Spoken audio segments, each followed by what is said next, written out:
In this video, we will continue to look at motion. We will look at motion under gravity or vertical motion. Alright?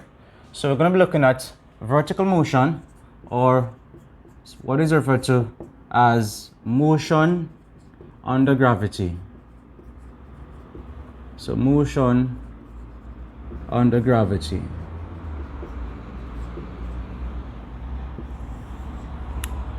Now, we have already derived the equations of motion for uniform acceleration. We derived 5 equations of motion for uniform acceleration. Now, these equations of motion for uniform acceleration, they also apply to the vertical direction. But when dealing with vertical motion, there are slight key differences in dealing with the situations, and we'll talk about those differences, and we'll basically then apply the equations with these differences to solving problems. Now, when dealing with vertical motion, one of the first key difference is the acceleration that we use, right? And because we're talking about motion under gravity or vertical motion, we generally use the acceleration due to gravity. So the acceleration due to gravity, which is usually denoted G, right? So when dealing with motion, or vertical motion rather, we generally use acceleration due to gravity G. Now, the Earth's acceleration due to gravity G is equal to approximately 9.81 meters per second squared. So the Earth's acceleration due to gravity is equal to approximately 9.81 meters per second squared, right? Now, we know that basically that there are slight variations in G depending on the location due to the Earth's non-uniformity in shape and density, but on average it is taken to be 9.81 meters per second squared, right? Now, what exactly does this value mean? It means that basically if a body is freely falling, then it will be increasing its speed at a rate of 9.81 meters per second every second. So the body will be accelerating at a rate of 9.81 meters per second squared, which basically means that if we ignore the effects of wind resistance, its velocity or its speed will be increasing by 9.81 meters per second each second, right? Now, what about if the body is moving vertically upwards? If the body is moving vertically upwards, it is basically moving against gravity, and it will be slowing down, and therefore it will be accelerating at a rate of minus 9.81 meters per second squared, because of course it will be slowing down, right? So generally we're talking about acceleration. If the body is speeding up, then its acceleration A is normally taken to be G, which is plus 9.81 meters per second squared, right? However, if the body is generally slowing down, and we'll apply this when the body is projected vertically upwards, then the acceleration A is equal to minus G, which is equal to minus 9.81 meters per second squared, right? Now, as I said before, the value of G is 9.81 meters per second squared, but sometimes for simplicity and for ease of calculation, the value may be approximately rounded to 10 meters per second squared, right? So even though the value is 9.81, it is not uncommon to see the value of 10 being used, as this basically allows for ease of calculation. Now, when dealing with vertical motion, there are certain sign conventions which may come in handy when it comes to dealing with displacement, velocity, and acceleration, and we will look at some of these sign conventions. So we have for displacement,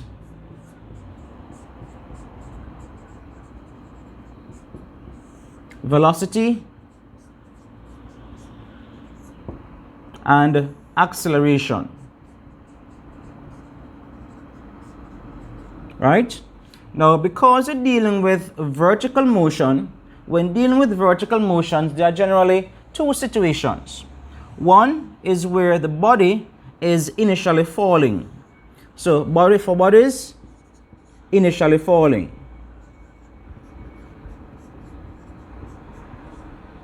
So bodies which are initially falling, right? And the other is for bodies projected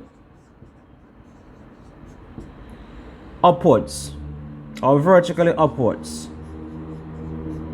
So body is projected vertically upwards.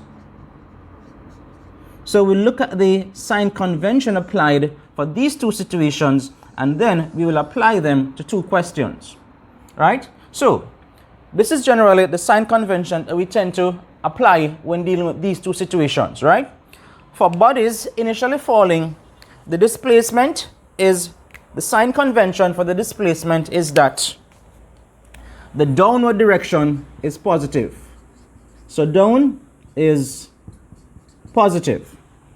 For bodies projected vertically upwards, the sign convention is that up is positive. Right? So if the body is initially falling, its displacement in a downward direction, of course, will be treated as being positive. And if it is projected vertically upwards, its displacement when moving in the upward direction is taken as being positive. Right? Now we know that basically if a body falls, it may rebound and then start to go back up. That is why we said the body is initially falling, right? And we also know that if something is projected vertically, it doesn't keep on moving forever.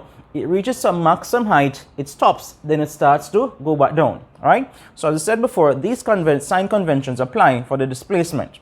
For bodies initially falling, the velocity sign convention is the same. So this is down is also positive. And of course, if down is positive, it means that basically if it rebounds and is going back up, that will be treated as being negative. But generally, when it comes to vertical motion, we try to treat the entire motion as one. So if a body is, say, projected vertically upwards, comes to a stop, and then falls back down, we don't split it into two different stages. We treat it as one, and when you look at the acceleration, then the value will be the same throughout. So for velocity, for bodies initially falling, the sign convention is down is positive, and for bodies projected vertically upwards, it means that up is positive, right? As expected, up is positive. So that deals with the sign convention for displacement and velocity when the bodies are initially falling or projected vertically upwards. Now for the acceleration, if the body is initially falling, then the acceleration A is taken as g. So the acceleration A is equal to plus g, right? Or just g. If the body is projected vertically upwards, then the acceleration A is equal to minus g. And as I said before, in some cases, we know the value of g, we know the value of g is 9.81, but in some cases it's not uncommon to see 10 being used for the value of g, as that will often make the calculations a little bit more, a little easier, right? So it's not, often easier to work with a round number like 10 as opposed to 9.81, right? So bear in mind we said that the equations of motion that we derived for uniform acceleration, which usually applies to rectilinear motion, they still apply in the vertical direction, but in the vertical direction, these sign conventions are generally used, and the acceleration is either plus g or minus g, right? Another thing worth noting is that when dealing with vertical motion, sometimes the symbol for displacement, which is normal in S, is often maybe replaced with an H or even Y, just as a sign or as a reminder that we're dealing with vertical height, right? So it's not uncommon to see the displacement symbol S being replaced with a Y, or sometimes even an H or a Y, as a reminder that we're dealing with vertical distance moved or vertical height, right? All right, so with that said, we'll apply some of these sign conventions to two questions.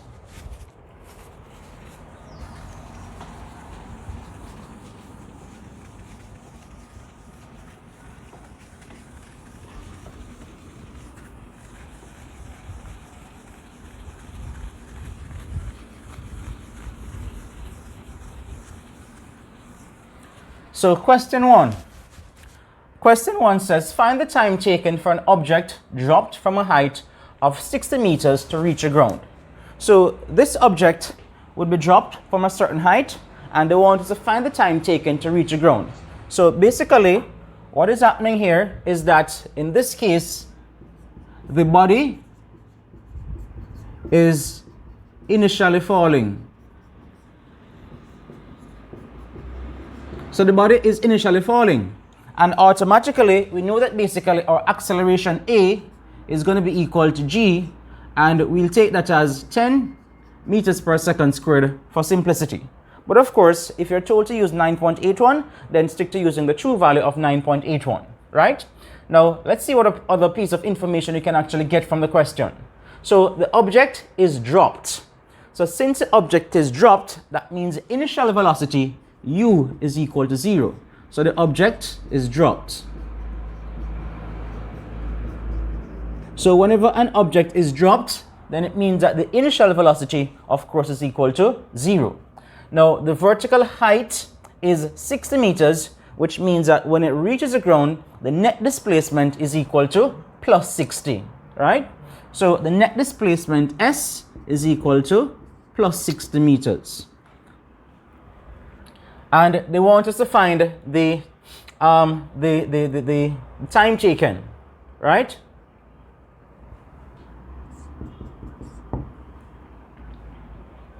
So let's see what information we have. So we have A, we have U, we have S, and we want to find T. So remember we said that our equations of motion still apply. So we'll then examine our equations of motion and see which of them we can actually use to find the time T. So let's just jot down the equations of motion here so we can examine them. So we have we have V equals U plus AT. We have S is equal to U plus V over 2 times T. We have S is equal to UT plus a half AT squared. We have S is equal to VT minus a half AT squared. And we have V squared equals U squared plus 2AS. So these, of course, are our equations of motion, which should still apply. So we have A, we have U, we have S, and we want to find T. So that tells us that this equation, S equals UT plus a half AT squared, can be used. And so we have S is equal to UT plus a half AT squared. And we'll substitute the values. So S equals 60. U is equal to 0. So this term UT automatically is equal to 0.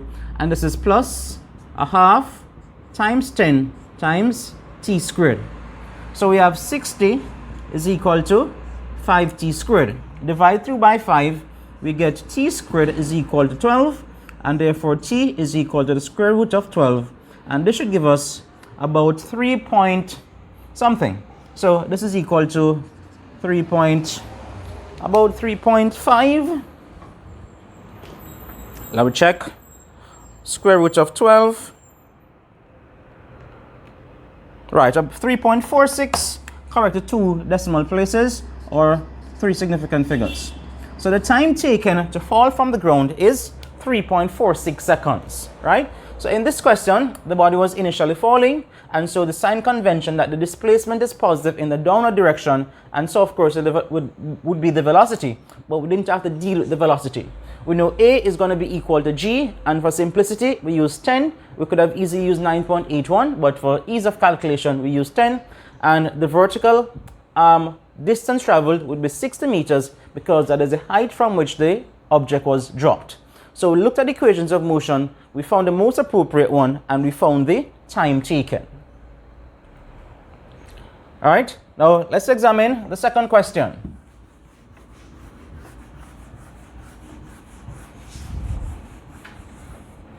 Question 2. A stone is thrown vertically upwards from the ground with an initial velocity of 30 meters per second. Calculate A, the maximum height reached, and the time taken to return to the ground. So we'll read the question, we'll take our information from the question, and of course we'll use our equations of motion to do the required calculation. So this time the stone is thrown vertically upwards from the ground with an initial velocity of 30 meters per second. So in this case, we have the body projected vertically upwards, right? I just put an upward arrow there. So we know that for automatically our acceleration A will be equal to minus g, which is equal to minus 10 meters per second squared for simplicity, right? And of course, because it is projected upwards, we're going to treat the velocity in the upward direction as positive, right? What does that mean? If we treat the velocity in the upward direction as positive, if at some stage during the motion we find the velocity to be negative, then it simply means that the body is now moving in the opposite direction, so it is coming back down. And that basically is the significance of these sign conventions. When we calculate, say, a velocity or a displacement, we can use its sign to actually tell the direction of motion. Good? So we have that.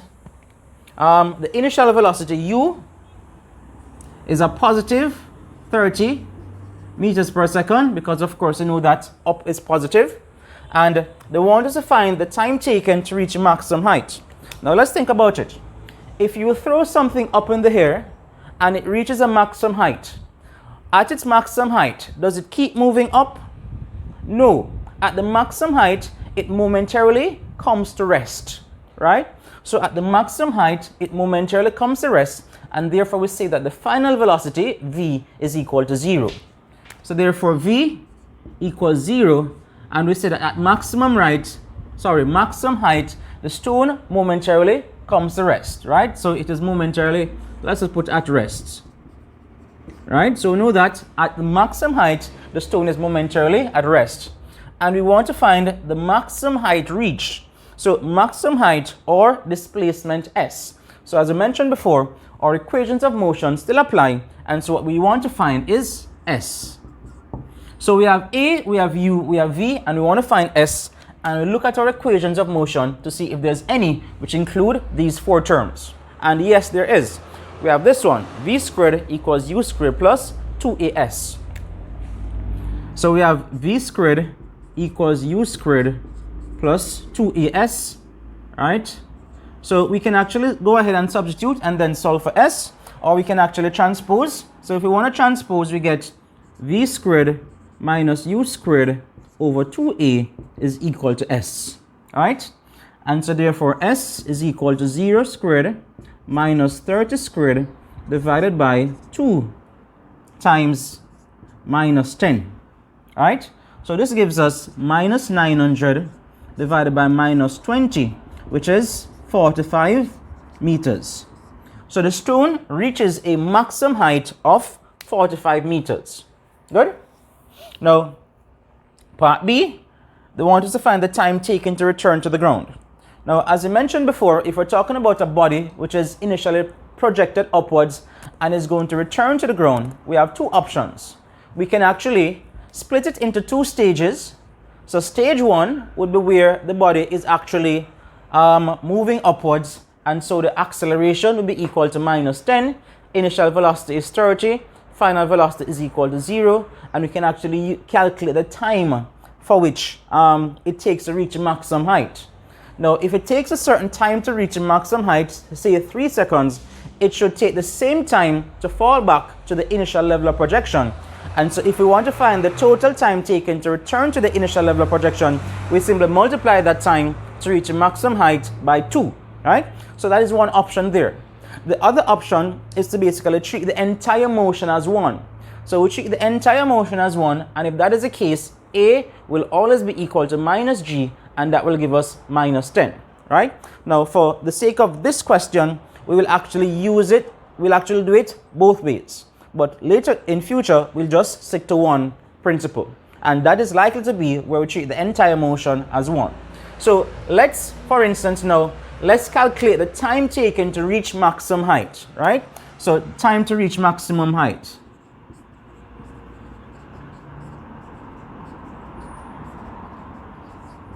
So from before, we have the initial velocity u equals 30 meters per second. We have the acceleration a equals minus 10 meters per second squared. And we know that at the maximum height, final velocity v equals 0, and we want to find t. So we want to find and use an equation which has u, a, v, and t. And that, of course, is our first equation. So from the first equation, we have v equals u plus at, which therefore means that t is equal to v minus u over a. And so this gives us that t is equal to 0 minus 30 divided by minus 10, and this gives us 3 seconds, right? So the time taken to reach maximum height is 3 seconds, and therefore this would mean it takes a total of 2 times 3 seconds to reach back the initial level of projection, or to reach back to the ground, right? So remember we said that if it takes a certain time to reach a maximum height after being projected from the ground level, it must take the same time to return to the ground level, and therefore the total time taken, or the time taken to return to the ground in this case, would be 2 times 3, which is 6 seconds, right? But of course, as I said before, there's another approach, and we'll show that approach now. So let's just take this off.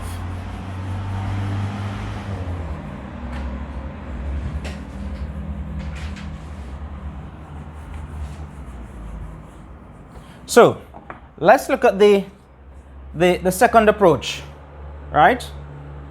The second approach, as I said, is when we treat the entire motion as 1.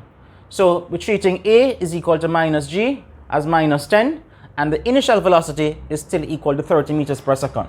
So the body would be projected upwards, it reaches a maximum height, and it falls back to the initial level of projection. So let's try to represent this on a little diagram. So let's say this is the ground level. The body is projected upwards, it reaches a maximum height, and then it falls back down, right?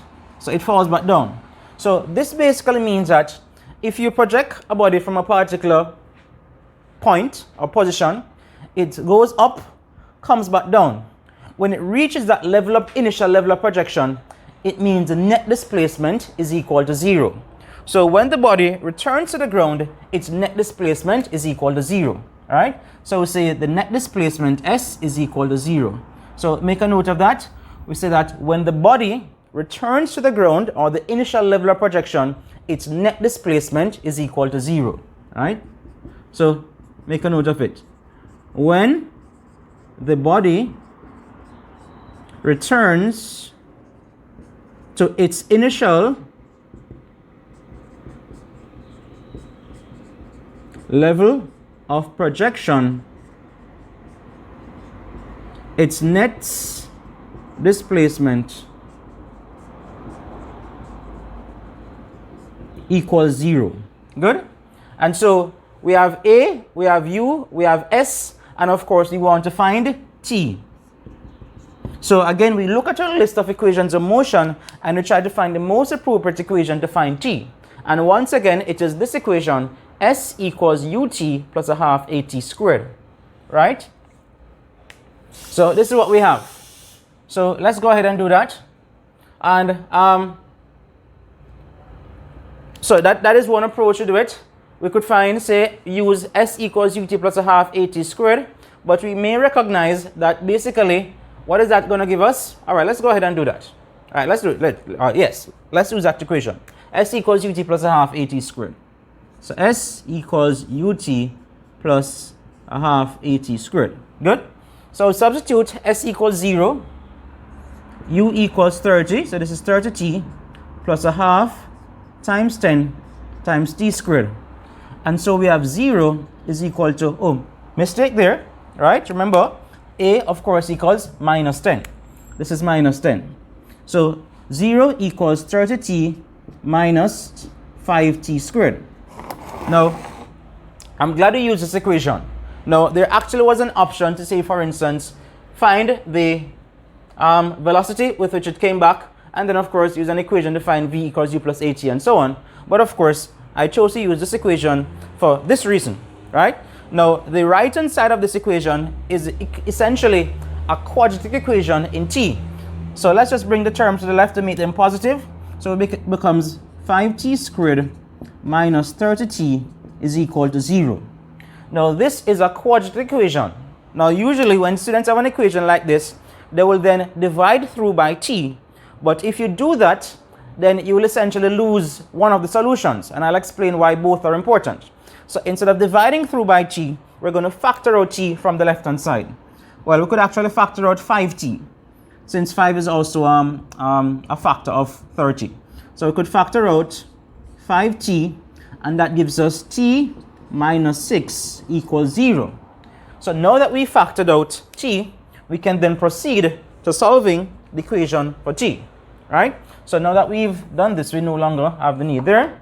So 5t times t minus 6 equals 0, which means that 5t equals 0, which means that t equals 0, or t minus 6 equals 0, so therefore t equals 6 seconds, right? And this should look familiar.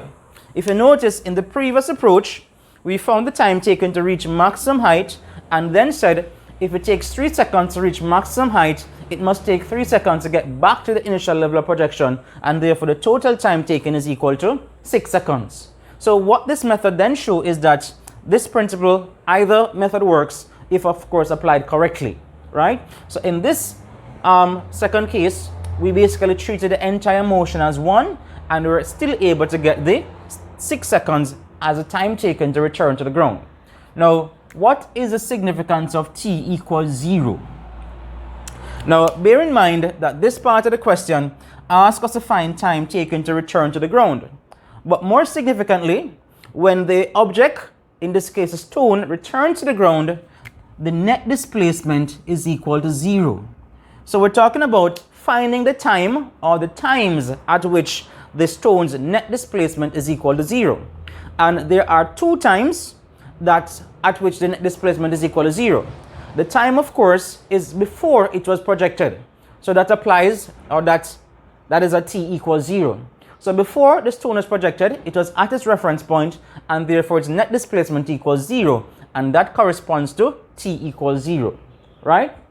After it was projected, it reached a maximum height and then fell back to its initial level of projection, and that time is now 6 seconds, right? And that is why I chose to use this equation, because I knew that it would have given us 2 times. T equals 0, which corresponds to just before the body was projected, and t equals 6 seconds, which corresponds to the time after it actually returned to its initial level of projection.